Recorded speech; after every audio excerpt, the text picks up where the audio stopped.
My name is Amelia Vance, 38, a private investigator in New York. 5 years ago, the FBI, the place I gave my youth, cast me out without mercy.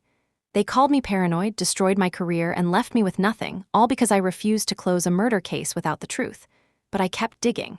And while investigating the 10-year disappearance of Cassandra Sterling, the heiress of a powerful dynasty, I discovered the man behind it all, David Thorne, my former boss. He buried the case years ago because the Sterling family was the power keeping him untouchable. The real shock, though, Cassandra isn't dead. She's alive, running an underground empire so vast that even the FBI bows to it. They thought they had destroyed me, but they were wrong. For 5 years I've been invisible, cast out, forgot. They turned me into a ghost, and now that ghost is coming back, carrying the truth that can burn everything to the ground. Now, my apartment in Manhattan is modest. It's cramped, a little dark, and smells faintly of coffee and old paper, but it's mine.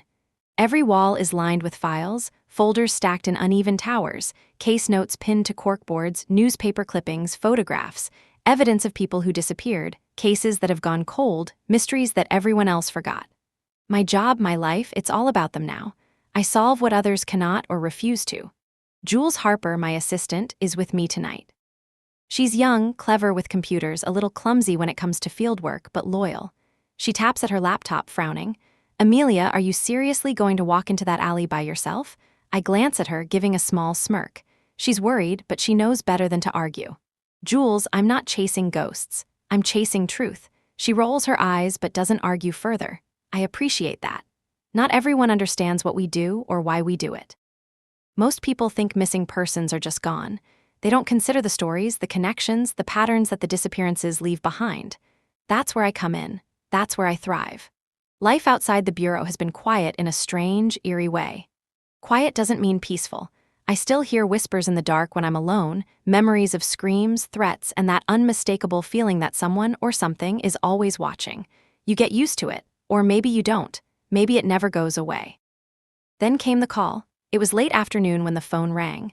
I almost didn't answer it, but something in the voice made me pick up. Calm, measured, practiced. The kind of voice that belongs to someone used to power.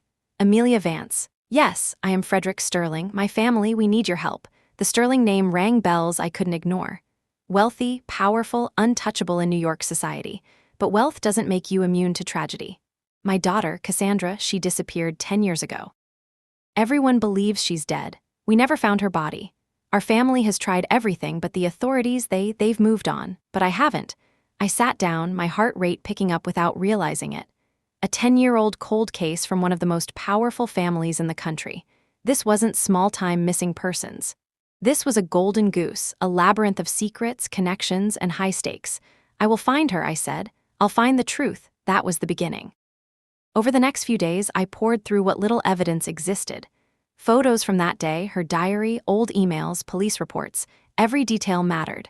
Every gap, every contradiction was a clue. People vanish in this city every day, but something about Cassandra Sterling's disappearance had always felt orchestrated, planned, precise. Detective Ray Morneau, an old contact from NYPD, agreed to meet me at a small diner in Queens. He's the type who smells trouble before it happens and has a memory like a steel trap. I slid into the booth across from him, the vinyl squeaking under me. "Ray, what do we have?" He leaned back, hands clasped, eyes flicking to the street as if expecting someone to jump out from the shadows. "Not much, Amelia. But what we do have doesn't make sense. The case was closed as a suicide. They never found a body. No notes, no evidence. Her friends and classmates are either dead, missing, or silent. Someone went to a lot of trouble to erase her." I nodded slowly, taking in every word. My gut tightened. This wasn't just another missing person. This was something deeper, something darker, a web reaching into places I wasn't yet ready to imagine. The night fell early over the city, and the lights flickered in the apartment windows across the street. I watched them, thinking, connecting, feeling the pulse of a city that never truly sleeps. Jules brought over a stack of papers, whispering as she laid them across the table. "Amelia, you need to see this." I scanned the files. Locations, names, addresses, timestamps. Random at first glance, but my instincts screamed at me. They were anything but random. "This city is full of ghosts," I told her. "But some of them, they walk among us."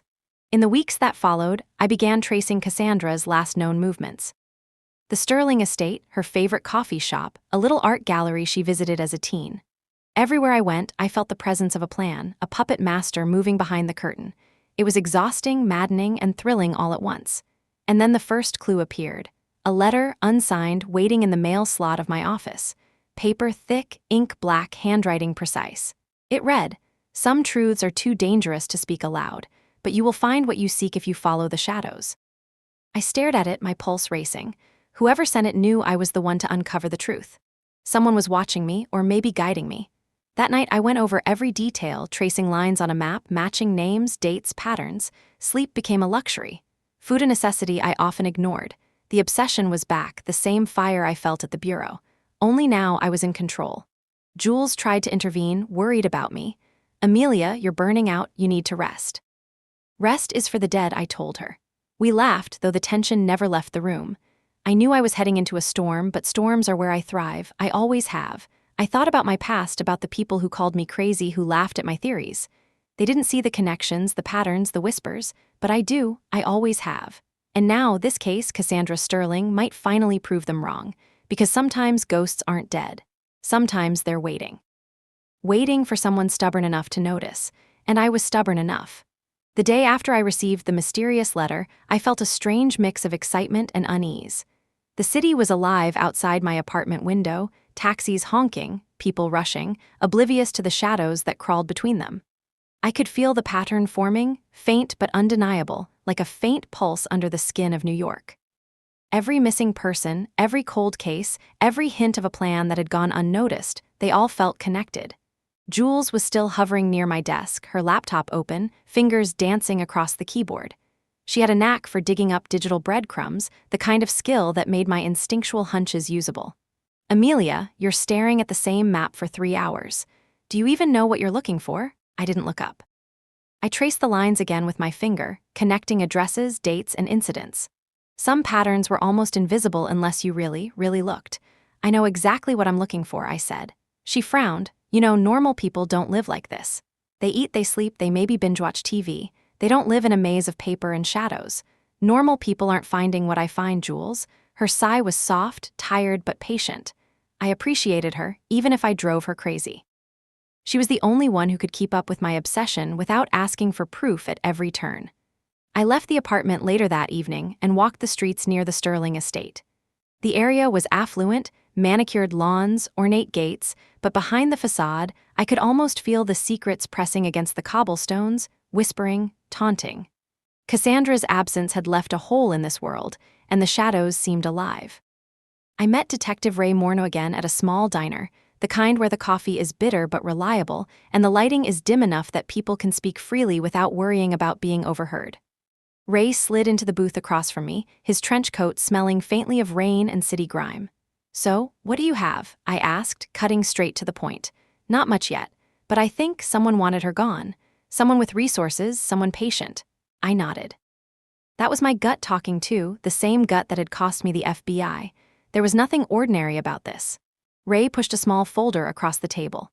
"These are reports from private investigations, unofficial tips, sightings. People saw a young woman matching Cassandra's description near the city docks, near an art gallery uptown, even near a high-end club in Brooklyn." I frowned. "All over the city? That's too precise. Too coordinated. Exactly. That's what makes me think she didn't just vanish. She was orchestrated, maybe even trained. Or worse, she knew exactly how to disappear." That night, back in my apartment, I studied the folder. I spread the photographs across the table, blurry images, snapshots, every angle telling a story of movement, presence, and calculation. Jules leaned in, pointing at a photo of Cassandra standing outside an art gallery. "This one, she's looking directly at the camera, but it's like she knows you're watching." "Yes," I said, "that's exactly it. She's aware. She's never been just a victim." The more I pieced together, the clearer it became. This wasn't a simple disappearance or a tragic teen suicide. Cassandra Sterling was intelligent, meticulous, and more than likely, still out there, controlling the narrative.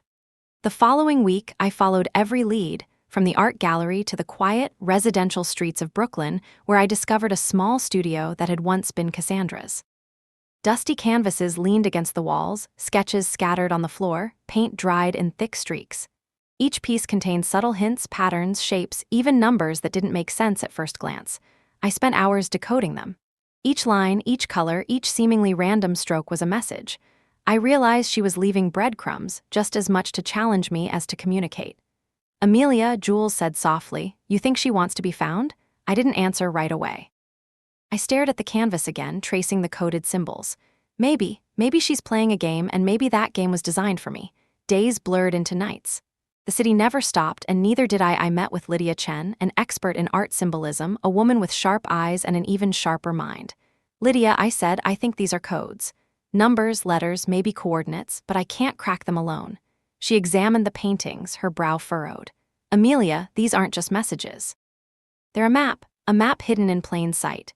Whoever created this knew how to make something beautiful hide something deadly serious." "Exactly. That's why I need your help." Together, we started to decode Cassandra's movements, the subtle hints in brush strokes and color choices, tracing a web of information leading to places I never would have considered.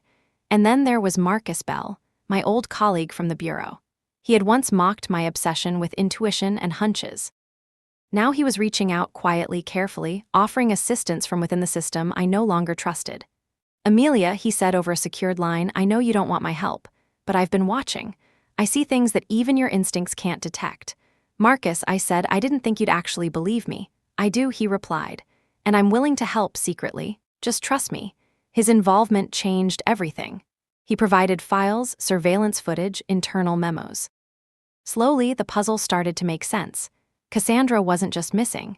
She was part of a network, an underground operation that facilitated disappearances. People didn't just vanish. They were placed, hidden, rewritten. I remember the first time the thought hit me fully. Sitting in the dark, looking at all the evidence, I whispered to myself, this isn't a simple missing person case. She's not the victim. She's orchestrating something bigger than anyone realizes. The city felt different after that. The shadows thicker, the air heavier. I could feel eyes watching me, aware of my intrusion, but I couldn't stop. I wouldn't stop. This was my life now, my purpose, my obsession. Every night I pored over Cassandra's clues, connected dots, and started to predict her moves. She was smart, meticulous, dangerous. But so was I. I had instinct, experience, and determination. I would not be outmaneuvered. Jules brought me coffee one night, her voice breaking the silence. "Amelia, maybe we should step back for a moment. This isn't safe." I smiled faintly, exhausted but resolute. "Safety isn't part of the job, Jules, you know that." By the end of that week, I had mapped most of her last known locations, correlated them with the unusual sightings, and started to see the bigger picture. Cassandra Sterling was alive. She had faked her disappearance. And more than likely, she was hiding in plain sight, manipulating the city around her like a grand chessboard. It was exhilarating and terrifying all at once. I felt the familiar thrill that had driven me through years at the Bureau.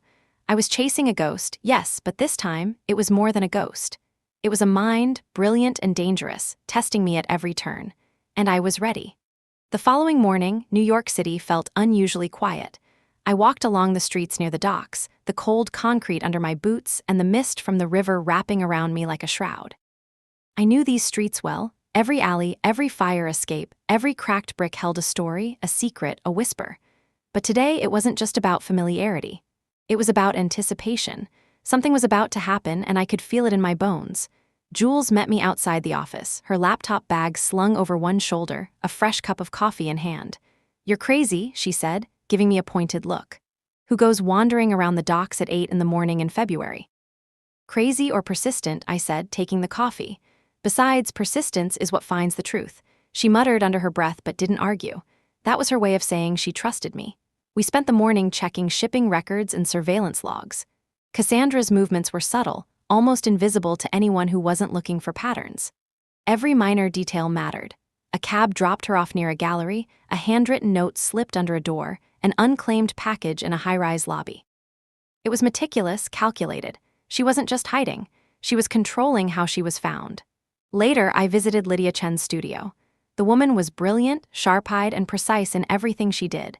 She examined one of Cassandra's older paintings I had copied from the studio, symbols hidden in the brushstrokes, numbers embedded in the colors. "Amelia," she said, "I can follow the sequence, but it's not a simple map. These are instructions, coordinates, and contingencies." Whoever she is, she planned for anyone who might try to catch her. I nodded. That was exactly what I feared. Cassandra wasn't just smart, she was dangerous. Her intelligence wasn't just for survival, it was for manipulation. I spent the afternoon cross-referencing every clue, each line of code and symbol, against known locations in Manhattan, Brooklyn, and parts of Queens. The network she had created wasn't just local, it had tentacles everywhere, reaching places I had never imagined. By late afternoon, Marcus Bell called. His voice was calm but firm. "Amelia, I've pulled something. A connection between the Sterling family and some offshore accounts. It's messy, and I don't trust anyone in the bureau to handle it without intervention." I leaned back in my chair, absorbing the information. This wasn't just about a missing girl anymore. This was about power, influence, and money moving in ways the public would never understand. I knew then that what I was chasing wasn't just a ghost. It was a master manipulator, someone who had erased herself from the world while controlling it from the shadows.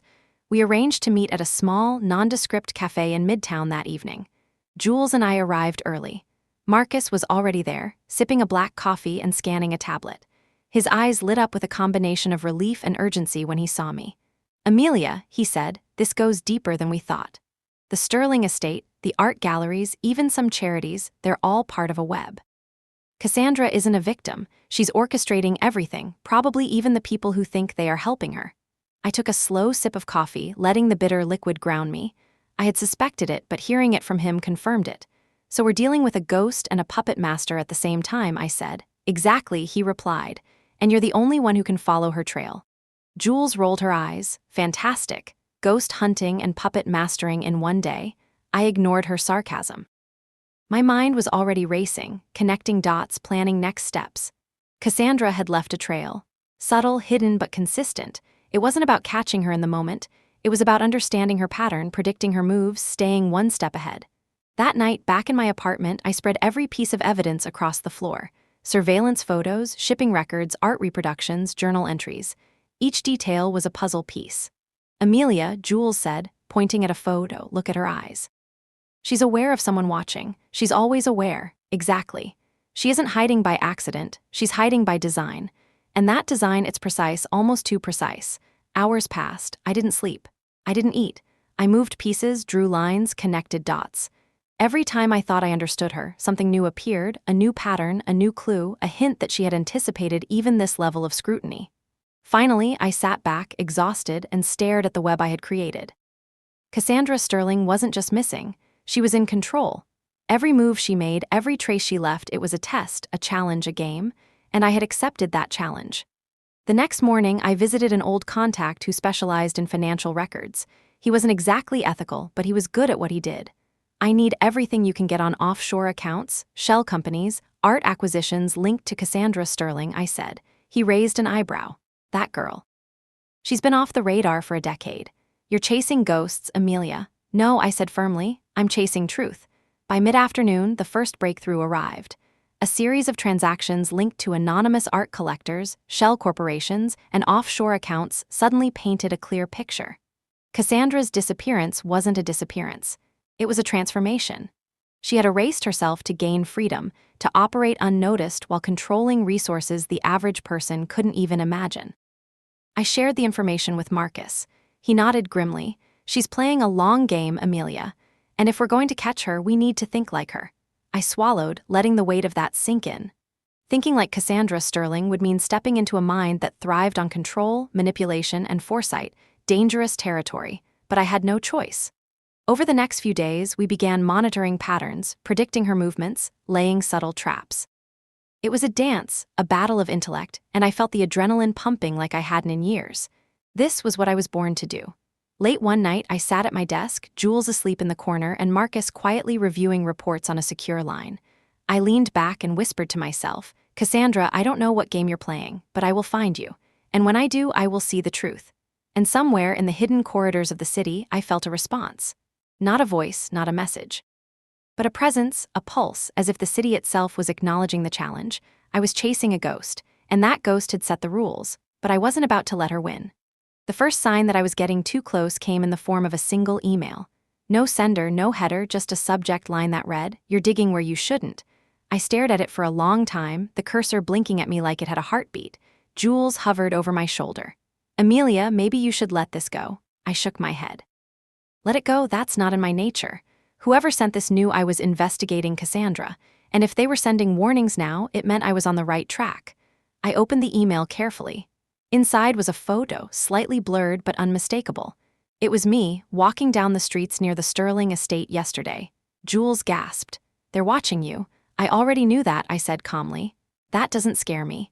We spent the next hour reviewing every clue we had. Marcus called shortly afterward, his voice low, urgent. "Amelia, I've been looking into old FBI files connected to David Thorne. There's a reason Cassandra's disappearance aligns with a case that got you fired. And I think he's more involved than you know."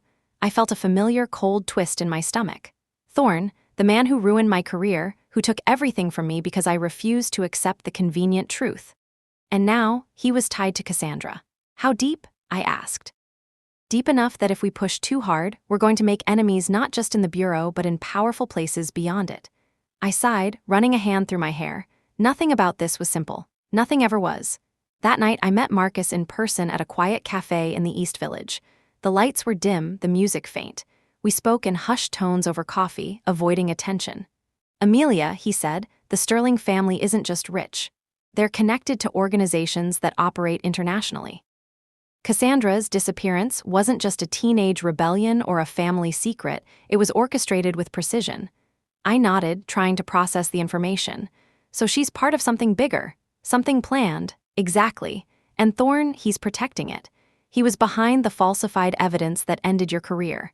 And now, he's ensuring no one connects the dots back to him." My fists clenched. I had spent years being humiliated, losing friends, losing my badge, all because I refused to ignore my instincts. And now I understood why. Thorne had played a long game and I was finally seeing the pieces. Jules found me later that night, laptop in hand, eyes wide. "Amelia, look at this." She pointed at a series of shipping manifests, hidden accounts, and travel records. The patterns matched Cassandra's known locations almost perfectly. But what caught my eye was a recurring name, Thorne. David Thorne. Everywhere, it wasn't a coincidence. He was involved directly. He had orchestrated not only the cover-up of my previous case, but also the manipulation of Cassandra's disappearance. I sat back in my chair, taking a deep breath. So this is it. The person who ruined me, who manipulated justice, was still running the show behind the curtain. And now, he was connected to the very person I was chasing. Marcus called again, urgency in his tone. "Amelia, we need to be careful. Thorne isn't just powerful, he's dangerous. He's got influence in ways most people can't imagine." I leaned back, staring at the ceiling. Danger had always been part of my life. Fear wasn't going to stop me. The next day, I arranged a meeting with Lydia Chen to go over more of Cassandra's art. She had noticed something new, something subtle. "Amelia," she said, "these codes aren't just random. They're personalized. Whoever created them knew someone like you would follow them. They anticipate steps, movements, even thought patterns." I frowned, leaning over the desk. "So she's testing me, or maybe teaching me." "Maybe both," Lydia said. I left her studio feeling both exhilarated and exhausted. Every move I made, every clue I followed, led me closer to the truth and closer to danger. Cassandra was brilliant, yes, but Thorne was calculating. And the two together formed a web that was almost impossible to untangle. Back at the apartment, Jules and I reviewed surveillance footage from the areas Cassandra had been seen. It was subtle: cars parked in odd places, people loitering for moments, shadows moving in ways that seemed deliberate. I pointed at the screen. "See that? That's not random. She's guiding whoever is watching her. Every movement, every step, deliberate." Jules nodded slowly. "I think I'm beginning to understand why you were obsessed with that old case, Amelia. You were chasing the same kind of mind." "Exactly. And I can't let Thorne win again." Days blurred together as we tracked patterns, intercepted signals, and pieced together Cassandra's network. Every new piece of information made the puzzle clearer. Cassandra wasn't just missing. She was orchestrating a network, a web of influence, and Thorne was keeping it hidden, protecting her, manipulating events from behind the scenes. One evening, as I reviewed a series of emails and transactions, I realized something that made my blood run cold. Thorne hadn't just protected Cassandra. He had designed her disappearance. Every false lead, every dead-end investigation, every report that discredited me, all part of his plan. I felt a mix of anger and vindication. This was the reason my career had been destroyed, why everyone called me obsessive, why no one listened. I had been right all along. And now, I had the proof. Marcus came by later that night with a secure USB. "Amelia," he said, "I've pulled everything I could without raising alarms. Look at this." It was a folder filled with documents, travel logs, bank transfers, and notes linking Thorne directly to Cassandra's operations. The depth of manipulation was staggering, but there it was, black on white, evidence that could finally expose both of them. I sat back, overwhelmed but determined. This was the moment I had been waiting for. The moment that could finally prove my instincts were correct, clear my name, and bring Cassandra and Thorne into the light. I whispered to myself, as I always did when the city grew silent around me, this is it. This is where the ghosts meet the living. And I am ready. The first thing I realized as I stepped back into the streets of Manhattan was that the city itself was part of the game. Every streetlight, every alley, every reflection in a window could be a signal, a warning, or a trap. Cassandra's network wasn't just sophisticated, it was invisible unless you knew where to look, and even then you had to anticipate the moves of a genius. Jules had been poring over the data Marcus provided, creating a digital map of known locations, transactions, and potential associates. Amelia, she said, pointing at her screen, look at this cluster. These aren't just random addresses, they're nodes. Each one could represent a person, a meeting, or a drop. I leaned closer, squinting at the glowing map. That makes sense. Cassandra wouldn't operate in isolation. She'd need people, enablers, maybe even pawns who didn't know they were part of a bigger design. Exactly. And that's what we need to track next. Every node, every connection. We can't miss anything. The challenge was enormous. Each day blurred into night as we pieced together the structure of the network. Shipping companies, private galleries, offshore accounts, even some of the city's most prestigious law firms, all were connected in subtle, almost invisible ways. I remembered back to the early days of my FBI career, how I'd follow leads like this, tracking patterns that seemed chaotic to everyone else. That skill, honed over years of chasing people who wanted to stay hidden, was my edge now. One evening, as I walked through an old industrial district in Brooklyn, I noticed a van parked oddly near a warehouse. The tires were clean, but the way it was positioned suggested it hadn't moved in hours. Something about the placement caught my instinct. Jules's voice came through my earpiece. Amelia, you see that van? I nodded to myself. Yes, and I think we need a closer look. I moved cautiously, keeping to the shadows, heart pounding in a rhythm I had learned to trust. This was where intuition mattered more than cameras or records. I could feel Cassandra's influence everywhere, the invisible hand guiding my steps, testing me, daring me to uncover her secrets. Inside the warehouse, I found a small operation, a makeshift office, shipping crates marked with codes, a ledger with names and dates. I photographed everything, careful not to touch anything. Every piece of evidence was a step closer to understanding how her network functioned. Back at the apartment, Marcus and I analyzed the data. These are her people, he said. Volunteers, hired help, who knows, but every one of them has a role in maintaining her invisibility. And the scary part? I said, she's in control, completely, exactly, and she's already predicted what we might do next. That thought didn't scare me, it fueled me. Cassandra Sterling wasn't just smart, she was brilliant, and I needed to be smarter. The next few days were a blur of surveillance, pattern mapping, and long nights in front of computer screens. Jules and I coordinated with Marcus, sharing notes, comparing timelines, and cross-referencing every piece of evidence. Slowly, a clearer picture emerged. Cassandra had not only orchestrated her disappearance, but had built a network that ensured no one could touch her without facing layers of deception. Then came the first real encounter. I had tracked one of her operatives to a small art gallery in the Upper East Side. I watched from across the street, binoculars pressed to my eyes, noting comings and goings. There was a man in a tailored suit, clearly waiting for someone, checking his watch, scanning the room. He wasn't aware I was there. Jules whispered in my ear, Amelia, do you want me to record this? No, observation first. Action later. Minutes passed. The man exited the gallery, moving toward a black sedan parked nearby.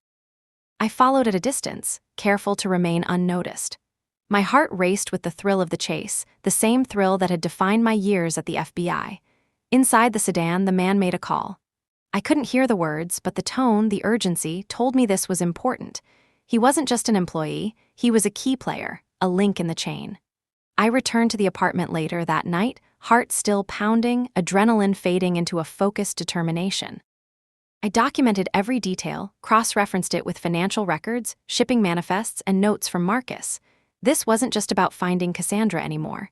This was about understanding her reach, her influence, and her ability to manipulate events from behind the scenes.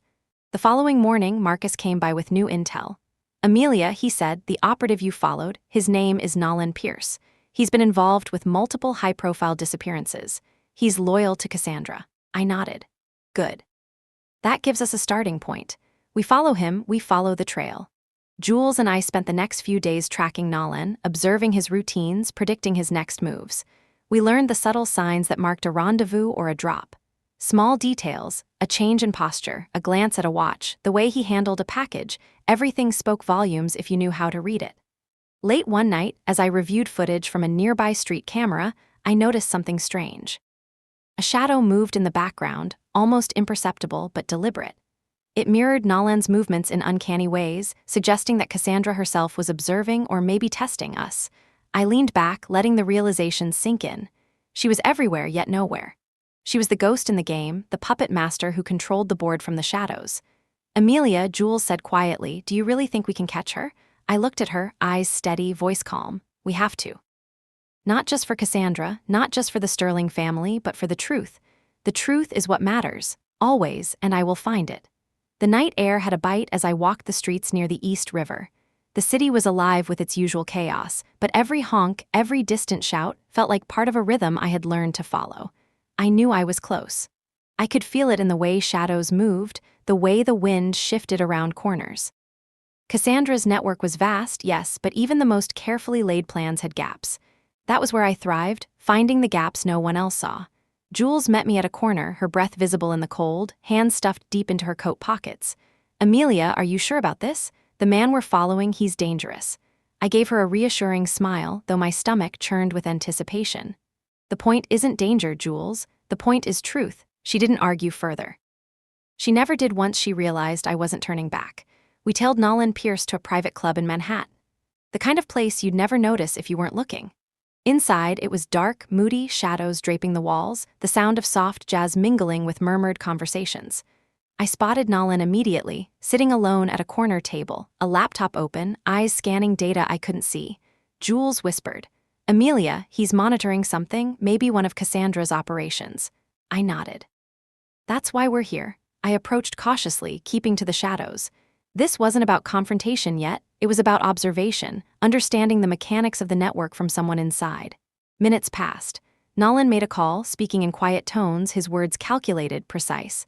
I caught a few fragments, mentions of shipments, names, dates, enough to know that the network was alive, moving, and dangerous. Later, I stepped outside for air, pulling my coat tighter.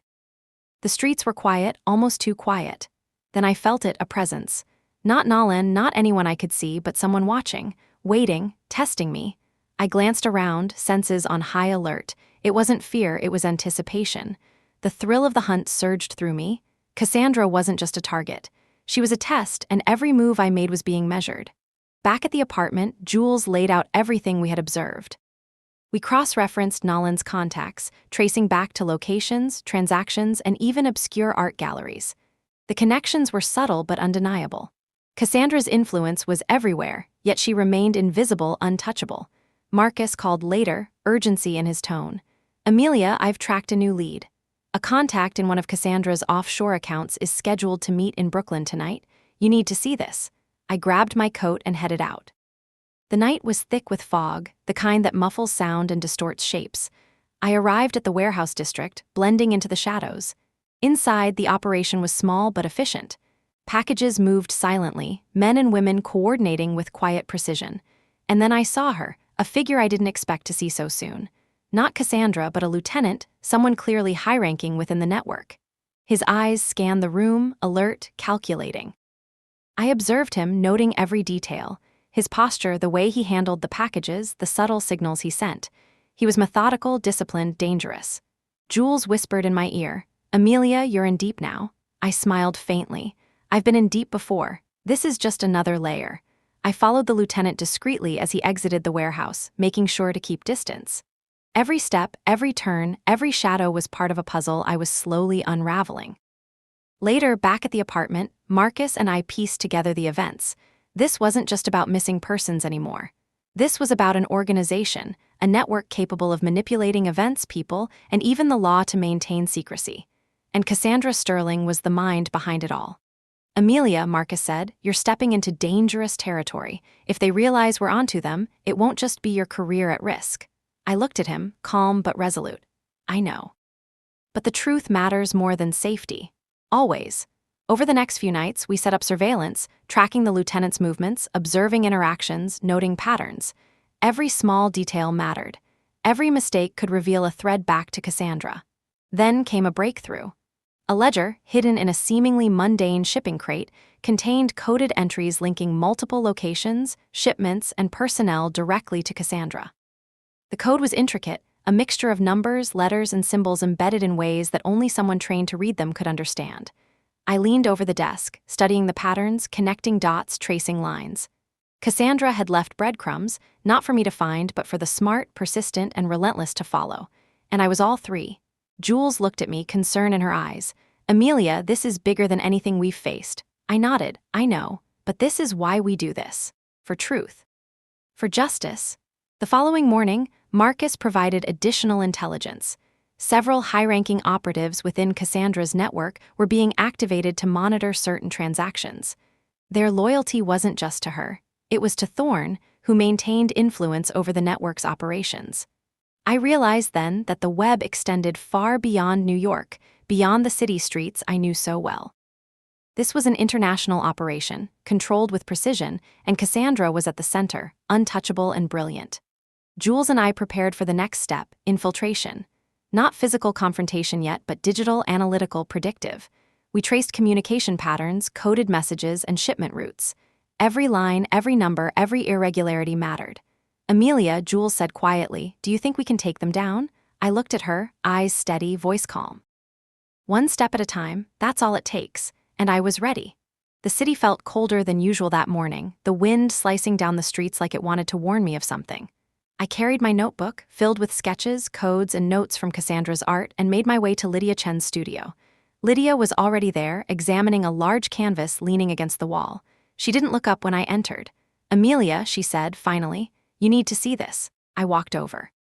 The painting was abstract, at first glance a tangle of colors and shapes. But Lydia pointed to a series of small dots and lines embedded in the brush strokes. "Look closely. See these patterns? They repeat in ways that aren't random. It's a map, a coded message, and possibly a warning."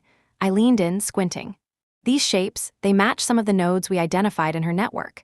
The warehouses, the shipping routes, even the locations we traced Nolan Pierce to. Exactly.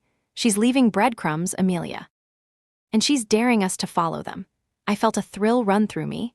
Every time I cracked one of her codes, I got closer to understanding her mind and closer to finding her. Jules called from the apartment. "Amelia, you need to see this." Another clue surfaced. Someone spotted Nolan at an art supply store near Williamsburg. I nodded, even though she couldn't see me. "I'm on it." We spent the next several days following Nolan discreetly, tracing his interactions with other operatives.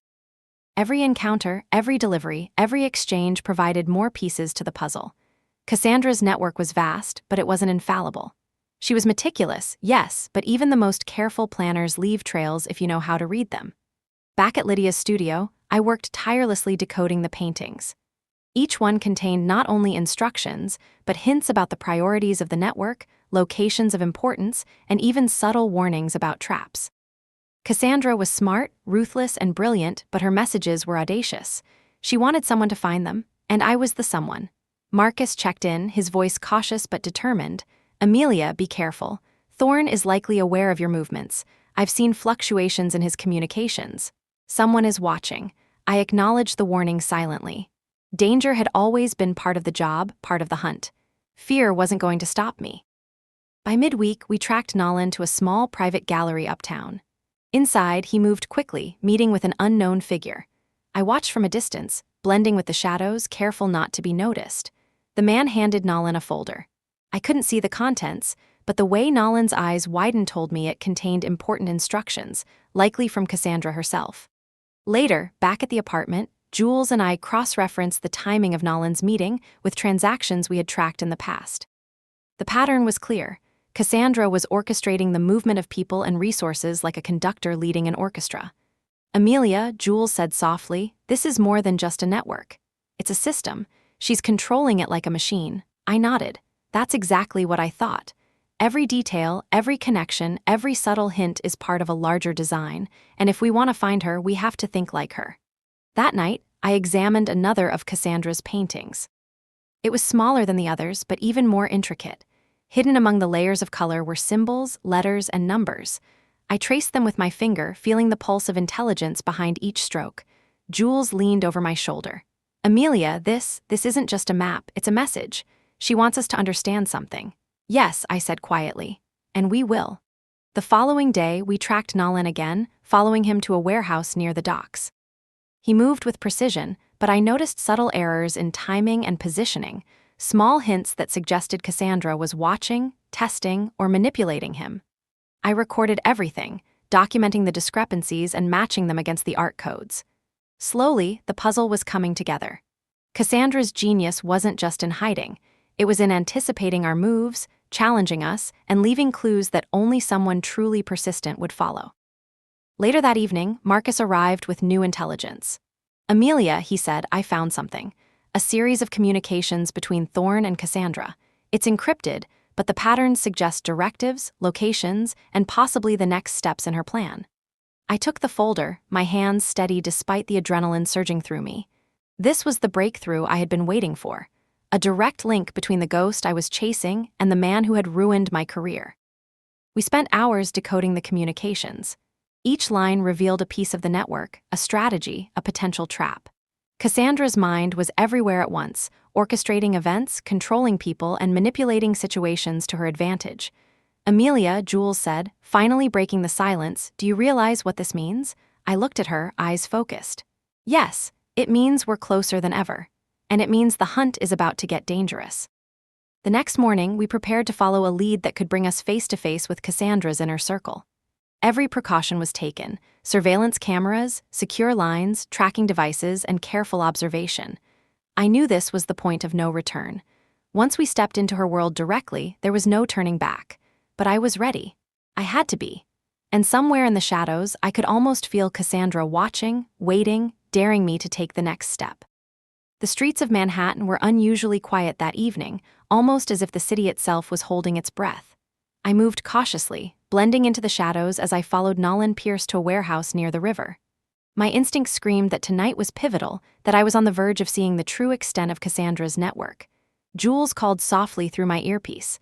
Amelia, are you sure about this? I paused at a corner, peering through the dim light. Yes, I whispered. It's time. Inside the warehouse, the atmosphere was tense, controlled. Nolan moved with precise movements, signaling to a group of operatives. Each person reacted instantly, silently, almost as if they were an extension of one mind. My heart pounded. This was it, the inner circle, the nerve center of her operations. I took notes, recorded their movements, every gesture, every exchange. The sophistication of their coordination was staggering. Cassandra had built more than a network. She had built a well-oiled machine.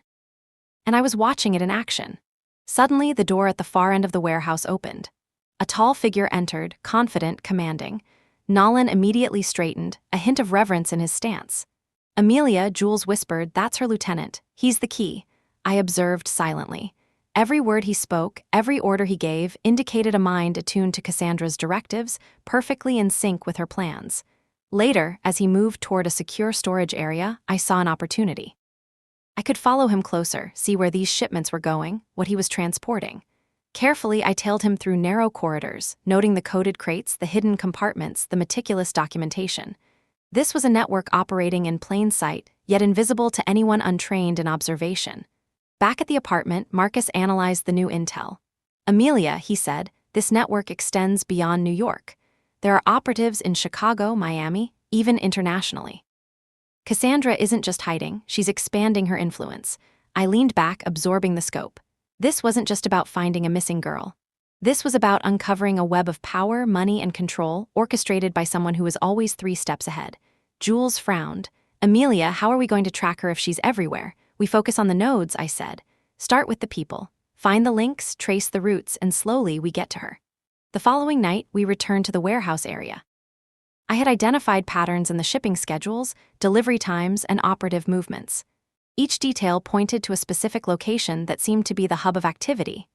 Inside, the lieutenant was busy coordinating a shipment, unaware that I was observing from a hidden vantage point. Every crate, every label, every subtle adjustment in the paperwork told me more about Cassandra's operations. Amelia, Jules whispered, this is bigger than anything we imagined. I nodded. Bigger, yes. But not unbeatable. Not if we remain patient and precise. I noticed a subtle interaction between the lieutenant and another operative. A quick nod, a slight hand gesture.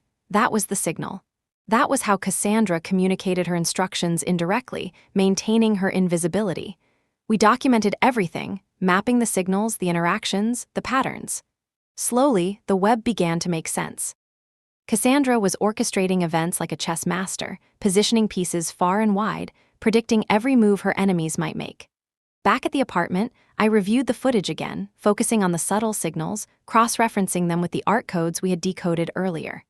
Every brush stroke, every color choice, every symbol aligned with her operational patterns. She was leaving messages not just for herself, but as a test for anyone trying to reach her. Marcus called.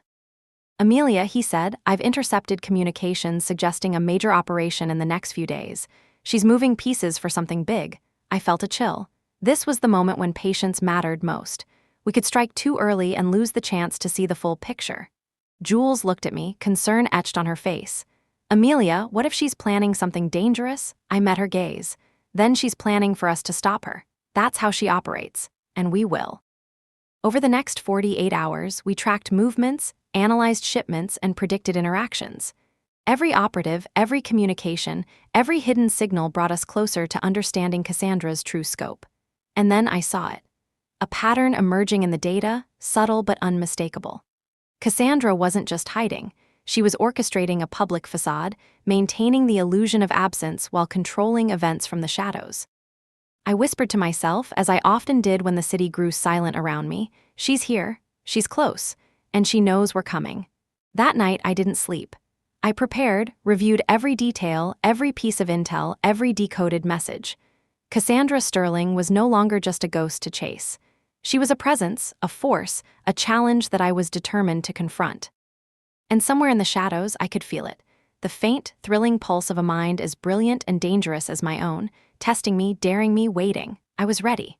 The morning was gray, the city wrapped in a thin drizzle that made every street glisten. I walked briskly through the streets of Soho, my mind racing over the events of the past few days. Cassandra's network was vast, but for the first time, I felt like I was closing in, like the threads she had so meticulously woven were slowly unraveling. Jules met me outside a small cafe, steaming coffee in hand, eyes darting around nervously. "Amelia," she whispered, "we need to be careful. I have a feeling tonight isn't going to be ordinary." I took a deep breath, pulling my coat tighter. Ordinary wasn't in the vocabulary for what we were chasing. Inside, Marcus already waited, laptop open, reviewing the latest data. He didn't look up as we sat. "Amelia," he said finally, "we've found something." Not just a lead, an actual breadcrumb from Cassandra herself. I leaned in, heart racing. "Show me." He handed me a tablet displaying a digital image of a painting recently acquired at a private gallery. At first glance, it looked like another abstract work, chaotic strokes of red, black, and gold. But as I examined it, the same subtle patterns we had seen before became apparent.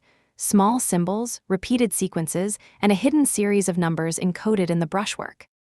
"It's a map," I said quietly. "A direct path." Marcus nodded. "Exactly. And it leads somewhere physical. Somewhere real." Jules gasped softly. "Amelia, this could be it. We might finally see her." I didn't answer. My mind was already racing through logistics, timing, and potential risks. Cassandra wasn't just leaving clues. She was orchestrating the chase, testing me, daring me to follow. And I would. That evening, we prepared for surveillance near the gallery. Security was tight, cameras everywhere, guards moving in precise patterns. But Cassandra's breadcrumb was subtle. I noticed a delivery schedule that didn't match the public record, a back entrance that was rarely used, a shadow that didn't belong. I whispered to Jules, "Watch that door. That's our entry point." Hours passed. The gallery emptied, save for a single guard. I moved quietly, blending into the shadows, noting the patterns of light, the angles of cameras. Every step was calculated, every movement deliberate. Inside, the gallery was dark, the paintings looming like silent witnesses. I approached the piece that had been flagged, studying the brushstrokes, the hidden symbols, the code woven into the artwork. Jules's voice was a soft whisper. "Amelia, she's done this for us." I nodded, tracing the encoded numbers with my finger. This wasn't just art, it was a message, a direct path to her operations. Suddenly, the sound of a footstep made me freeze. I turned slightly, seeing a shadow move across the hall. My pulse quickened, but I didn't panic. Cassandra's operatives were everywhere, but I had learned to anticipate, to predict, to remain calm. I followed the hidden path indicated by the code, each step leading deeper into the gallery and eventually into a service corridor behind the walls. Small, almost invisible markings guided me, another breadcrumb, another challenge. Hours later, we regrouped at the apartment. Every detail I recorded, every observation, every anomaly in the gallery's structure was mapped out.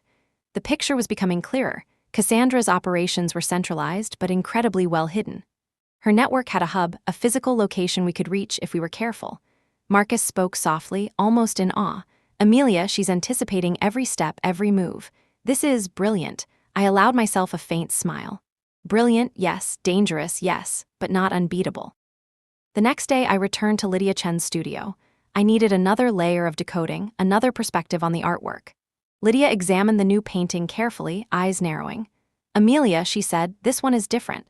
The symbols aren't just a map, they're instructions. They indicate timing, security measures, even contingencies. Whoever follows this has to be precise." I nodded. That's the point.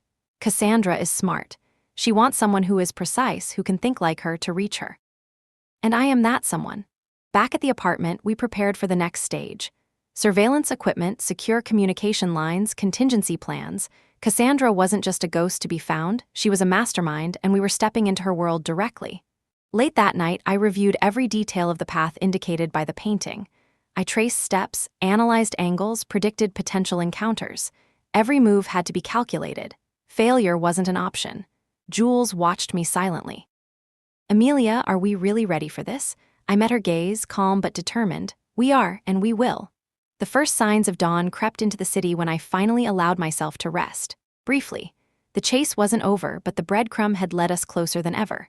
Cassandra Sterling was no longer an abstract target. She was real, tangible, and the path to her was illuminated by her own genius.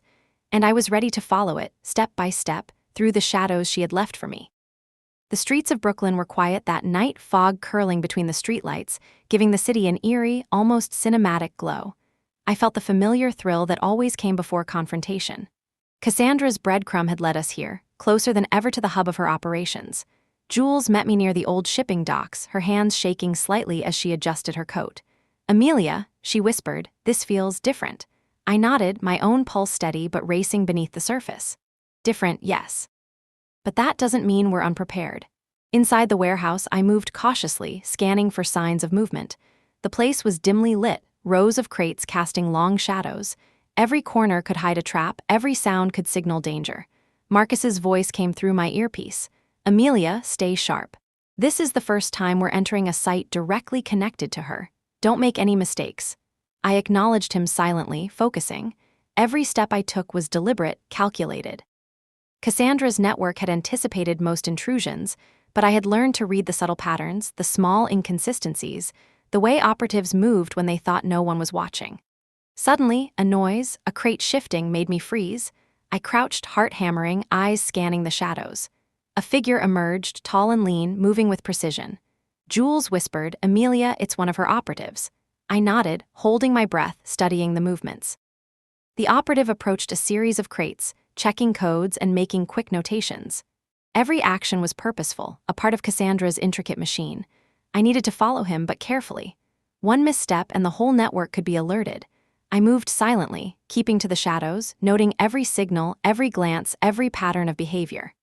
Hours passed as I observed, documenting the flow of operations, the interactions between operatives, the subtle commands that governed their movements. The network was alive, efficient, and ruthless. Cassandra's genius wasn't just in hiding, it was in controlling every element, ensuring no one could interfere without detection. Then I saw it, an opening. The operative left a crate slightly ajar, unattended for a brief moment. I moved closer, peering inside, documenting the contents. Shipping manifests, coded instructions, and something more, a secure terminal with direct access to Cassandra's communications. I froze, realization striking. This terminal wasn't just a tool, it was a window into the operations themselves. And if I could access it, I could see her mind in action. Back at the apartment, Marcus helped me set up a secure connection, bypassing the terminal's protections. Every line of code, every encrypted message revealed more about Cassandra's network, her strategies, and the people who executed her will. Jules looked over my shoulder, wide-eyed. "Amelia, this is insane. She's controlling everything from here." I nodded, absorbed in the data. She's brilliant, dangerous, and not untouchable. The next morning, we planned the next move. The terminal provided location data, shipment schedules, and communications that could lead us directly to her inner circle. But every step forward was a risk. The network was extensive, and Cassandra's operatives were vigilant. We decided to infiltrate a smaller operation, a subnode that could provide access to her central hub. The plan was simple: observe, gather intel, and remain undetected. Inside the facility, I moved quietly, documenting each interaction, every coded signal, every security measure. The operative I had followed earlier was present, coordinating others, oblivious to my presence. Jules whispered, "Amelia, we're close." I nodded, heart racing. Every detail brought us closer, every observation revealed the structure of her operation. Cassandra was meticulous, anticipating moves, testing our patience, and controlling events with subtle precision. Hours later, I uncovered a direct communication link between Cassandra and her lieutenants. The messages were encrypted, but the patterns were familiar, echoing the codes hidden in her artwork. Marcus analyzed the transmissions. "Amelia," he said, "these messages are instructions for a major operation. If we intercept it, we might finally see her." I felt a surge of adrenaline. This was it, the moment when the chase could become confrontation. Cassandra was close, her network in motion, and the path to her revealed by her own genius. That night, we set up surveillance near the subnode, tracking movements, noting patterns, and preparing for the moment we would finally come face to face with the mind behind it all. Every sound, every shadow, every subtle shift in the environment screamed anticipation. Cassandra Sterling was not just a target, she was a force, a presence that demanded respect, caution, and relentless focus, and I was ready. The air in the warehouse district was thick with anticipation. Every step I took echoed softly against the brick walls, blending with the distant hum of the city. Tonight, I wasn't just observing, I was stepping closer to the core of Cassandra's operations. Jules whispered through my earpiece. "Amelia, are you sure about this?" I adjusted my coat, keeping my voice low. "We don't have a choice. If we don't act now, the trail could vanish. Cassandra's moves are precise. Miss one step and we lose her." Inside the warehouse, the subnode was alive with activity. Operatives moved efficiently, codes exchanged silently through gestures and subtle signals. My heart raced.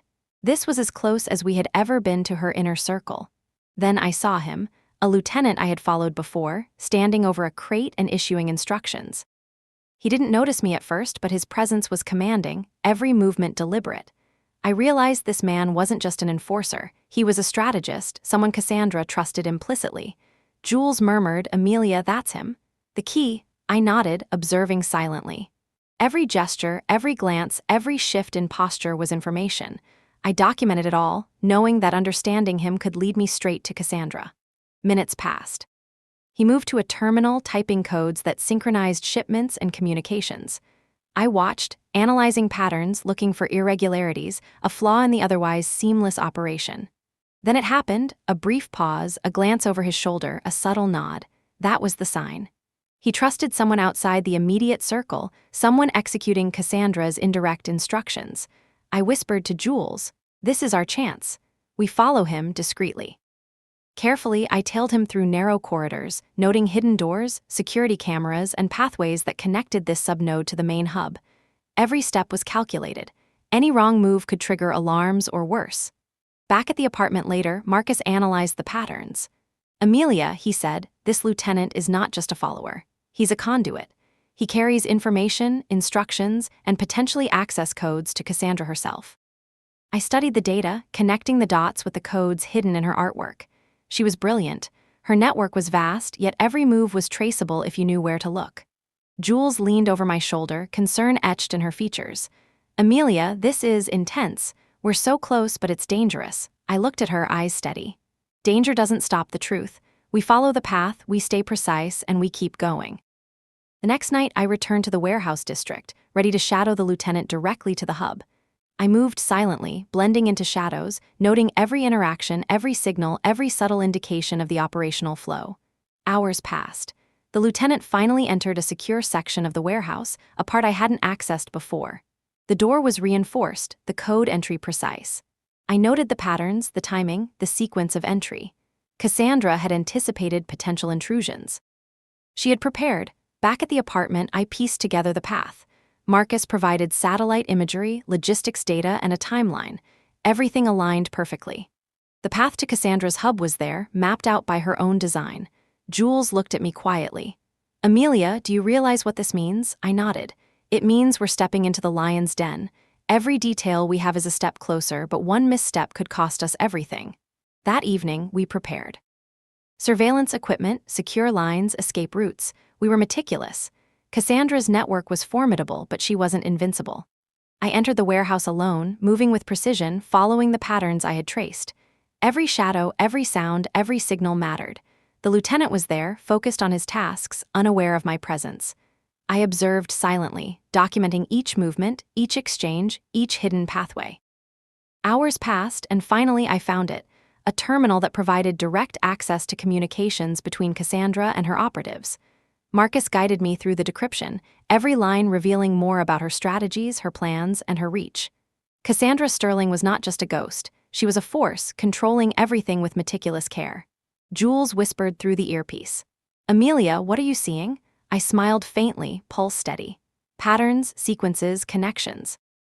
"Her network is vast, yes, but predictable if you know where to look. And I do."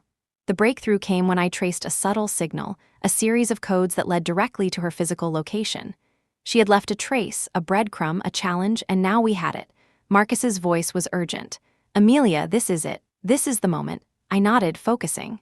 Every preparation, every observation, every calculation had led to this point. Cassandra Sterling was no longer an abstraction. She was real, present, and the path to her was illuminated by her own genius. And I was ready to follow it. The city lights reflected off wet pavement as I made my way toward the location Marcus had traced. My chest tightened with anticipation, but my mind was calm. This was what I had been working toward, Cassandra Sterling, not as a ghost in whispers or shadows, but as a tangible, brilliant, dangerous presence. Jules's voice crackled softly through my earpiece. "Amelia, are you sure you want to do this tonight?" I paused under a flickering streetlight, eyes scanning the deserted block. "Yes," I said quietly. "Tonight we confront the truth." The building was a renovated warehouse disguised as an art studio. The front door bore no markings, nothing to hint at the operation inside. But the codes, the subtle signals we had decoded from her paintings, had led us here. I slipped inside, keeping to the shadows. Every sense was alert, every movement deliberate. Cassandra had always anticipated intrusions, always left traps for those who got too close. But I had learned to read the patterns, to anticipate, to move precisely. Inside, the space was vast, filled with crates, paintings, and digital equipment. Operatives moved efficiently, silently. I crouched behind a stack of crates, observing, noting every action. And then I saw her. Cassandra Sterling stepped into the room, tall, poised, exuding a calm authority that demanded attention. Her eyes, sharp and calculating, scanned the space, missing nothing. She was more than I had imagined, not just brilliant, but magnetic, dangerous, and fully aware of her control over everything around her. Jules whispered, "Amelia, she's incredible." I nodded, heart steady. Incredible, yes, but not untouchable. I observed her for a long moment, noting her gestures, the subtle cues she gave to her operatives, the way she moved as if everything in the room were an extension of herself. Every detail mattered. Finally, I stepped out from the shadows. Cassandra's eyes flicked toward me, a faint smile playing at her lips. "Amelia Vance," she said calmly, "I've been expecting you." I squared my shoulders, meeting her gaze. "Cassandra," I said, "it's time to stop hiding." She laughed softly, a sound that echoed through the space. "Hiding? I don't hide, I orchestrate, I control. Everything you've traced, every step you followed, it's been a game, a challenge, and you've played well."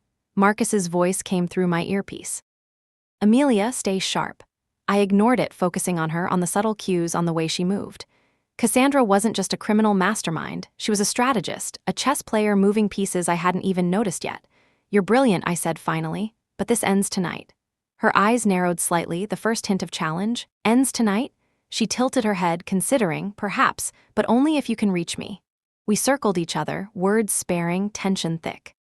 Every glance, every step was measured, calculated. Cassandra was testing me, probing for weakness, assessing whether I could anticipate her moves. I realized then that this wasn't just a confrontation. This was a test of intellect, strategy, and patience. Cassandra's mind was a labyrinth, and I had to navigate it carefully. Hours passed in careful observation, silent calculation. I traced her movements, predicted her interactions with operatives, analyzed the subtle signals in her gestures. Every second brought me closer to understanding her methods, her genius, and her vulnerabilities. Jules whispered softly, "Amelia, she's beyond anything I imagined." I nodded, not taking my eyes off Cassandra. Beyond brilliance, yes, but still human, and humans make mistakes. Finally, a moment presented itself, a misstep, subtle but critical. One of her operatives hesitated, a code sequence slightly off.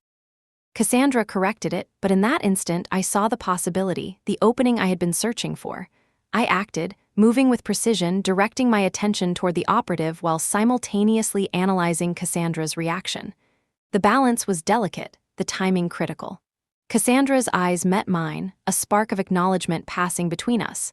She understood what I had done and she respected it, but the game was not over. Not yet. We were two minds, locked in a silent battle, each anticipating the other, each aware that the outcome would determine control. And in that moment, I realized something important. Catching Cassandra wouldn't be about force. It would be about understanding, predicting, and outthinking her. The brilliance, the audacity, the strategy, these were the keys to confronting her and dismantling the network she had built. I straightened, voice calm but firm. "It ends tonight, Cassandra." She smiled, faintly, knowingly. "Perhaps. But only if you can follow the path I've laid." And I would follow. Every step, every code, every signal, until the truth was revealed and the ghost was brought to light. The night air in the city was sharp, carrying the scent of rain on concrete. After my confrontation with Cassandra, I felt the weight of everything she had orchestrated, the network, the operatives, and the shadow of David Thorne still looming over all of it. This was no longer just a hunt, it was a reckoning. Jules met me near the old Brooklyn docks, her expression tense. "Amelia, she's playing with us. It's like she knows every move we're making." I nodded, checking the notes we had compiled from the terminal and the coded paintings. "She does, but I've learned to see patterns she thinks are invisible. We follow the breadcrumbs, one step at a time." Marcus joined us later, his face grave. "Amelia," he said, "I've been digging. Thorne isn't just watching from a distance. He's manipulating people, creating false leads, and covering tracks. Every connection Cassandra has, every operation, he's subtly controlling." I leaned against the railing, absorbing his words. That's why my old case fell apart. That's why everyone called me a ghost chaser. But now we had the evidence. We had patterns, locations, and sequences, and Cassandra had unknowingly left the keys for us to follow. Inside a safe house we had secured, I spread out the maps, documents, and prints we had accumulated. Every piece fit together like a puzzle, revealing the inner workings of the organization. Cassandra's brilliance was undeniable, but so was the corruption running through the higher echelons of power. Jules studied the maps. "Amelia, these shipments, the personnel, they're everywhere. How do we even begin to stop her?" "We begin," I said calmly, "by hitting the hubs. Disrupting the operations, exposing Thorne's involvement, and forcing her hand." That night, we staged a coordinated strike at one of the subnodes. Quiet, precise, and meticulously planned. I moved like a shadow, observing, recording, and analyzing every interaction. An operative approached a terminal, entering codes, unaware I was observing. I quickly documented the sequence, then moved to disable the system silently. Every action was calculated. Mistakes weren't an option. Suddenly, my earpiece buzzed. Marcus's voice urgent. "Amelia, she knows you're there, move carefully." I froze for a moment, listening. Cassandra's presence wasn't physical, but I could feel her awareness, the way her network shifted in response to my intrusion. Jules whispered, "Amelia, what now? We follow the plan." I moved deeper into the facility, documenting every irregularity, every code, every hidden signal. This was the moment where knowledge mattered more than force. Cassandra had built a machine, but machines could be outsmarted. Hours later, I found a terminal containing communications directly from Cassandra. She wasn't just orchestrating operations, she was monitoring me, manipulating events, testing my patience and intelligence. Every message contained subtle cues, hints, and deliberate distractions. Marcus helped me decode the communications. "Amelia," he said, "look at this. These are instructions not just for operations, but for orchestrating her own disappearance.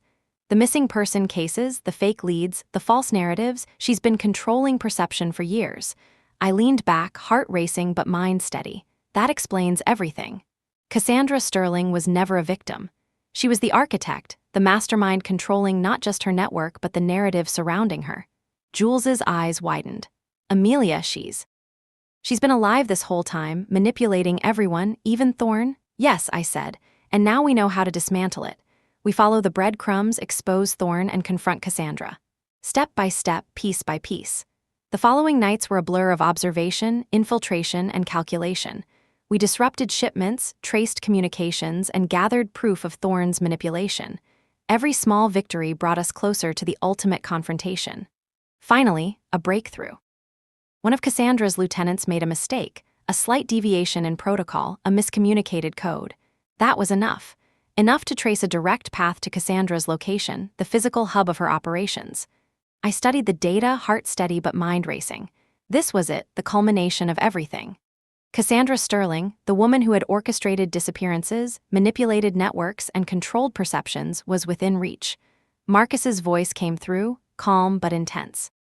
Amelia, this is the moment. You're ready. I nodded, glancing at Jules. Are you ready? She swallowed hard, nodding. We do this together. And as the first light of dawn began to creep over the city, I felt a sense of purpose, clarity, and determination. Cassandra Sterling was no longer an untouchable ghost. The hunt had led us here, and the reckoning was about to begin. The city felt almost still that morning, the usual hum of traffic replaced by the quiet anticipation of what was to come. I adjusted my coat, checking the files and notes one last time. Everything we had uncovered pointed to this moment, Cassandra Sterling and David Thorn, together in a hub of operations, finally within reach. Jules whispered through the earpiece. Amelia, are you sure about this? I took a deep breath, steadying myself. I've never been more certain of anything. Tonight, we confront them both. The warehouse was disguised as an abandoned art gallery, its windows darkened, shadows playing tricks across the walls. Operatives moved efficiently inside, unaware of our presence. Every step I took was deliberate, calculated. Marcus's voice came softly, guiding me. Amelia, entry points are limited. Avoid the cameras, the guards, and follow the signal we traced from Cassandra's communication.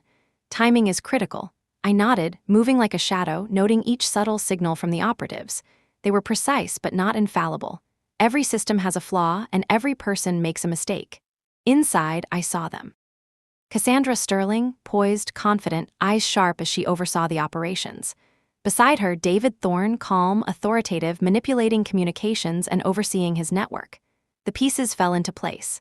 The man who had destroyed my career was orchestrating the very web that had concealed Cassandra for years. I whispered to Jules. There they are, the target and the puppet master. We observed silently, noting interactions, listening to conversations, and recording every detail. Cassandra's brilliance was undeniable, her control over the room absolute. Thorn, however, revealed cracks beneath the surface. His confidence was based on secrecy and control, and now, with evidence against him, that power was vulnerable. Hours passed. Finally, the moment presented itself. A minor error from one of Cassandra's operatives created an opening. I moved, careful, deliberate, taking the path we had planned. Cassandra noticed immediately. Amelia, she said, calm but commanding, I wondered when you would arrive. I squared my shoulders. Cassandra, I said, this ends tonight. Your network, your operations, and the lies that have manipulated people for years, it all ends here. Thorn's voice was cold, controlled. Amelia, you don't understand the full scope. Stopping her won't stop the truth. I met his gaze. The truth isn't hidden anymore. Evidence is here, patterns traced, and your manipulation exposed. Cassandra tilted her head, a faint smile on her lips. Impressive, but do you truly believe you can dismantle what I've built? I took a step forward. It's not about belief, it's about facts, and the facts are on our side. The confrontation escalated as operatives attempted to intervene. I moved quickly, using observation and precise action to neutralize threats without unnecessary force. Jules supported remotely, tracking movements and guiding Marcus through secure channels. Cassandra's eyes followed me, analyzing, calculating. You're clever, Amelia, perhaps too clever for your own good. I didn't respond with words. Actions spoke louder. Every step I took, every pattern I disrupted, exposed the vulnerabilities in her operation. Thorn tried to regain control, issuing commands, but the network was already compromised. Evidence of his manipulation, orchestrated through years of falsified cases and hidden communications, was now indisputable. Jules whispered, Amelia, it's working. They're losing control. I focused, finalizing the disruption, exposing critical documents, logs, and communications that revealed both Cassandra's operations and Thorn's involvement. Cassandra realized the inevitability. She stepped back, eyes sharp, acknowledging the outcome with a faint nod. Amelia, she said, you found me, but do you understand what you've uncovered? I met her gaze. I do. And it's over. Thorne's expression darkened, realizing that his carefully constructed empire of manipulation had collapsed. The evidence we gathered would ensure accountability, dismantling the power he had wielded for years.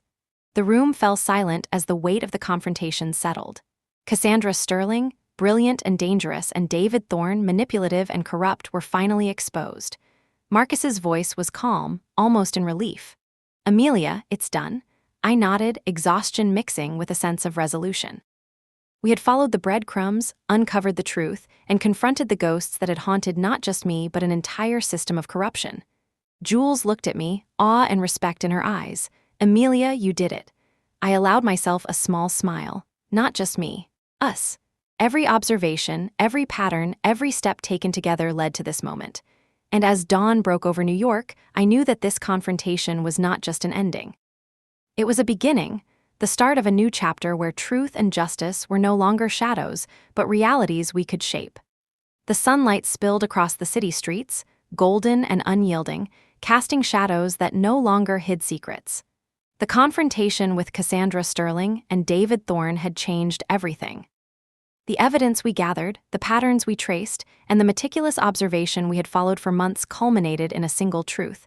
The network of deception, manipulation, and disappearances was exposed. Jules met me outside the federal building where the files had been submitted, eyes wide with awe and relief. Amelia, we actually did it. I smiled faintly, exhaustion lining my features. Yes, we did. But the work doesn't end here. The city is full of shadows, cold cases, and people who have been forgotten. This is just the beginning. Marcus joined us, a rare smile breaking his usually serious demeanor. Amelia, he said, you've not only uncovered Cassandra and Thorne, but you've also given countless others a chance for justice. That's incredible. I nodded, letting the weight of his words sink in. For years, I had been called a ghost chaser, a woman obsessed with shadows and intuition. Tonight, that intuition had brought truth to light. Back at the apartment, I spread the documents, photographs, and recordings we had collected. Each one was a victory, a piece of evidence to ensure Cassandra and Thorne could never manipulate the system again. Jules looked over my shoulder. Amelia, it's overwhelming. The scope of everything. I nodded. It is. But that's why we do it. Every case, every missing person, every silent injustice matters. We can't ignore them. We have to shine a light, even when it's uncomfortable, even when it seems impossible. Later, in a quiet moment, I reflected on everything. My career at the FBI, the mistakes made, the betrayals, and the doubts. Cassandra's brilliance and Thorne's manipulation had challenged me, but they had also proven something essential. Perseverance, observation, and integrity could overcome even the most sophisticated schemes. Jules asked softly, Amelia, what now? I looked out over the skyline, feeling the city breathe beneath me. We rebuild, I said. Not just cases or files, but systems, processes, and hope. I'm forming a new initiative, Shadow Line Investigations, a place where the overlooked, the unsolved, and the forgotten can finally find justice. Marcus nodded. That's perfect. You've turned what could have been a lifetime of obsession into something meaningful, impactful. I smiled. That's the point. We don't just chase ghosts. We reveal truth, restore balance, and give people a voice. That's why we do what we do. In the weeks that followed, the network Cassandra built unraveled under legal scrutiny, Thorne faced accountability, and the hidden operations finally became public knowledge. Cassandra herself was apprehended, but even then, her brilliance was undeniable. She had created a labyrinth of complexity, but it was not insurmountable. One evening, as I reviewed new case files, Jules came into the room with a coffee. Amelia, she said, do you ever feel satisfied? I paused, looking at the files, the evidence, and the maps of unsolved mysteries. Satisfied? Maybe not, but fulfilled. Because every step we take, every shadow we illuminate, every voice we amplify, it matters. It's progress. It's justice. We talked for a while about the future, about cases we would take on, people we would help, and mysteries we would solve. Shadow Line Investigations wasn't just a business. It was a mission, a calling, and a promise to never let darkness go unchecked. That night, I stood on the balcony of the apartment, the city lights twinkling below. I reflected on the journey, on mistakes, failures, and perseverance. The ghosts I had chased were no longer just shadows in my mind. They were real, tangible, and ultimately conquerable. I whispered quietly, almost to myself, We can always bring light to the shadows, no matter how deep, no matter how complex. It's patience, observation, and integrity that guide us. And in that moment, I knew this was the path I was meant to walk. A path of relentless pursuit, unwavering belief in justice, and the courage to confront even the most brilliant darkness. Jules joined me on the balcony. "Amelia," she said softly, "you've changed everything." I nodded, feeling the warmth of purpose settle over me. We've changed everything, and there's so much more to do. The city stretched endlessly before us, full of shadows and possibilities. But for the first time in a long time, I didn't feel alone. I felt ready, resolute, and unafraid, because chasing ghosts wasn't about fear. It was about truth, and truth, no matter how hidden, could always be found. And with that, I turned back inside, ready to face the next case, the next shadow, the next challenge. Shadows might exist, but so does light, and I would always follow it.